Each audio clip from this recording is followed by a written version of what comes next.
Okay, here I'm going to show you how to download/print a bank transaction history if your loan processor or your underwriter is asking for it.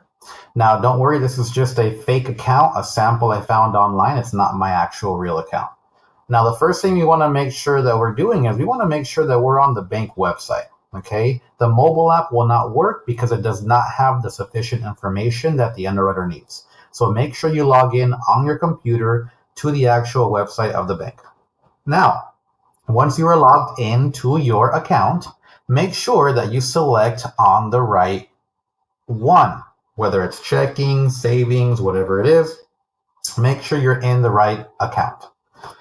As long as you're in the right account, then you want to scroll down and make sure that you are in the transaction history. Make sure all the transactions are showing up and you're in the right location.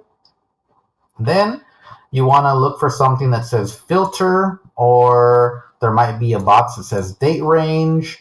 Basically, you're looking for an option where it lets you choose specific dates, because most likely your processor or underwriter has requested a very specific range of dates that they want to see. Usually it's from the end of your last bank statement until current, because remember, there's a difference from a bank statement and a transaction history. The bank statement only comes out once a month, but the transaction history shows all of your most recent transactions.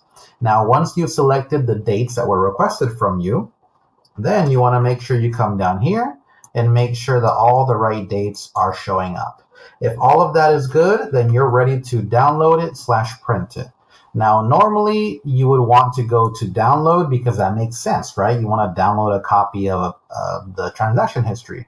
But the problem is that it usually doesn't have a PDF version. And the PDF version is what you need. Usually the download option only lets you download it as maybe like a CSV or a text file. But if it does include a download to PDF, great. Use that because that's exactly what you need. But if it doesn't, the next option will be to print.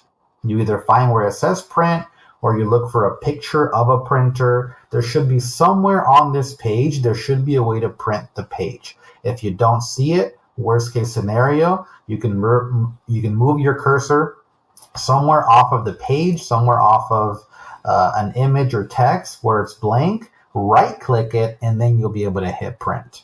So once you do that, then you'll be in the print window, which your print window will look different than this, but it should look somewhere similar. There should be an option where you get to choose your printer, you choose the name, you're going to look for a drop down, and you're going to select the option that says print to PDF. It might not say Microsoft, especially if you're not on a PC, but whatever kind of computer you're on, it will say print to PDF. That's what you're looking for. Once you find that, you hit OK or print or save, whatever it says. And then a new window should pop up where it lets you choose what location you want to save it. I normally put it in my downloads folder. And then for the name, you want to put the name of the bank and then dash transaction history, something like Navy Federal transaction history, Wells Fargo transaction history, whatever it may be. Then you save it, or you hit print, or you hit OK, whatever it says on here, and then you're good to go. Then you go find it on your computer, you email it to your processor or your underwriter, and you're good to go.